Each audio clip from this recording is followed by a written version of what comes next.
आए परफेक्ट बिरयानी बन गई। और ये क्या, इसने तो मेरा कैमरा ही अंधा कर दिया। अस्सलाम वालेकुम रहमतुल्लाहि व बरकातुहू। उम्मीद है कि सब ठीक ठाक होंगे। आज की हमारी रूटीन होने लगी है थोड़ी सी डिफरेंट, क्योंकि आज आने लगे हैं मेरे पेके से थोड़े से मेहमान, क्योंकि ये है खुशियों की बहार। तो इस तरह से जब भी कोई मेहमान आता है अपनी अम्मी के घर से, तो वो बहुत ही स्पेशल होता है और बंदे का दिल करता है कि हर चीज़ परफेक्टली सारा कुछ सही हो। लेकिन आज हमारी फ्रिज बहुत ही गंदी हुई पड़ी थी, तो मैंने कहा चलो इसको भी साफ़ कर दिया जाए। मेहमानों के आने से पहले ये थोड़ी सी सफाई करेंगे और फिर उसके बाद बनाएंगे खाना। तो आज का व्लॉग थोड़ा सा डिफरेंट इसलिए भी होने वाला है कि मैं आपको बताऊंगी आज हम हाउस वाइफ, देसी हाउस वाइफ जो सिर्फ ही घर में रहती हैं, जो कहीं भी नहीं जाती, वो किस तरह से अपने आप को स्ट्रेस से दूर कर सकती हैं। पहली बात, लव मैरिज हो या अरेंज मैरिज, क्योंकि मैरिज तो मैरिज ही है, इसके सेम तरह से डील किया जाता है।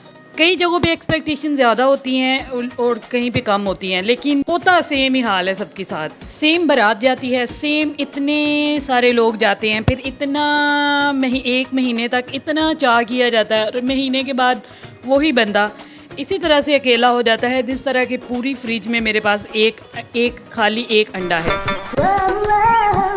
ये देखे, जैसे ये खाली एक अंडा है ना, इसी तरह से इंसान अपने आप को फील करने लग जाता है कि क्या मैं एक अकेला ही आया था, क्या यहाँ पे मैंने अकेले ही रहना है और मैंने अकेले ही फेस करना है सबको। और इस तरह से स्ट्रेस इंसान की ज़िंदगी के अंदर होता है। बेटा, ना हम अकेले आए हैं और ना हम अकेले स्ट्रेस बर्दाश्त करेंगे। तो आपकी बहन आपको बताएगी 5 टिप्स आज जो स्ट्रेस सबसे ज़्यादा कम कर सकते हैं। मेरे ख्याल से अगर ये बातें रिमाइंडर दिमाग में चलती रहें तो इंसान का स्ट्रेस कम हो जाता है। सबसे पहली और ख़ास बात कि कोई भी लड़की अपने घर से, अपने अम्मी अबू के घर से इस तरह की बातें सीख के नहीं आती कि उसने सारी चीज़ों को ताले लगाने हैं या किसी से रूडली बात करनी है या मैंने इस बात का जवाब इस तरह से बना के देना है। जिस तरह से वो माहौल देखती है ना घर का, उसी तरह से भी डलना शुरू हो जाती है। फिर वो जिस तरह से चालाकियाँ देखती है, जिस तरह से वो मकारियाँ देखती है और जिस तरह से वो जवाब इस तरह के सुनती है और ये ताने तूने सुनती रहती है, इसी तरह से वो बन जाती है और वो इसी तरह से ट्रीट करना दूसरों को स्टार्ट कर देती है। और जब वो करना स्टार्ट करती है तो फिर मिर्ची लगती है सबको। और दूसरी बात ये कि मेरी बहनों, ये ख्याल तुम लोग जहन से निकाल दो कि तुम लोग ससुराल वालों को मुकम्मल तौर पे खुश कर सकते हो, सारे ससुराल वालों को। नहीं बेटा, ये कभी भी नहीं हो सकता, ये कभी हो ही नहीं सकता, ये दुनिया में कभी हुआ ही नहीं है और मेरे ख्याल से ये कभी हो भी नहीं सकता। और तीसरी बात, बाग के काम करके तुम लोगों को मिलना है अवार्ड, तो ये तीसरी सबसे बड़ी गलती है। ये सबसे बड़ी हमारे ज़हनों में बनी हुई है ये एक ड्राइंग सी कि हमने बाग के काम करना है, ये करना है, वो करना है, तो इससे हमारे पास हो जाएगा बड़ा कुछ। सारे हमारी तारीफ़ें करने लग जाएंगे, जैसा कि ऐसा कुछ भी नहीं होता। चौथी बात ये कि जब भी हमने घर से बाहर जाना है तो हमने सबसे इजाज़त लेनी है और फिर हमने जाना है, जो कोई ये भी सबसे गलत बात है, बहुत ही गलत ख्याल है ये।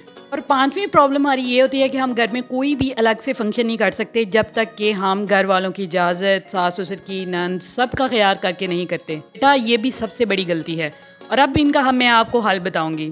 शोहर की हर बात मानो और सब घर वालों की हर जायज़ बात को मानो और सुनो। और इसके अलावा पहली बात, ये सबसे इम्पोर्टेंट बात कि हम अकेले नहीं आए। जिस तरह ये अंडा है ना, इसके साथ भी बहुत से अंडे आए थे, लेकिन ये अब अकेला रह गया है क्योंकि बाकी सब ने इनके साथ हमारे साथ कंप्रोमाइज़ कर लिया था और हमने सारे अंडों को खा लिया था।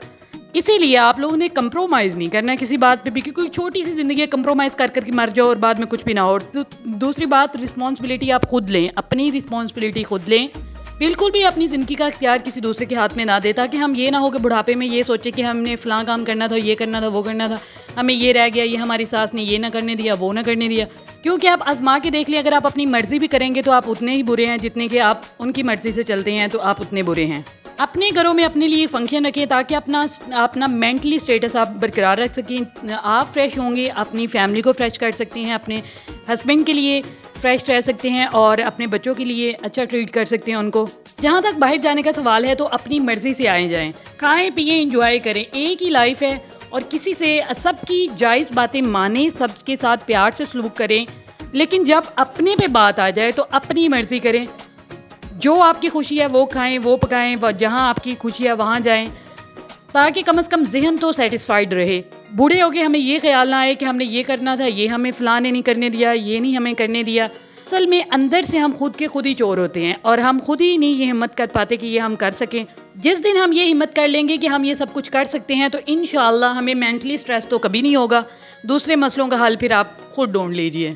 अपने अंदर से फजूल से टेंशनों को बाहर निकालें, खाएं पिएं। मेरी बिरयानी भी रेडी हो गई है तो मैं भी खाने चली हूँ, क्योंकि इस पे मेरा बहुत दिल है और मेरे मेहमान भी आ चुके हैं।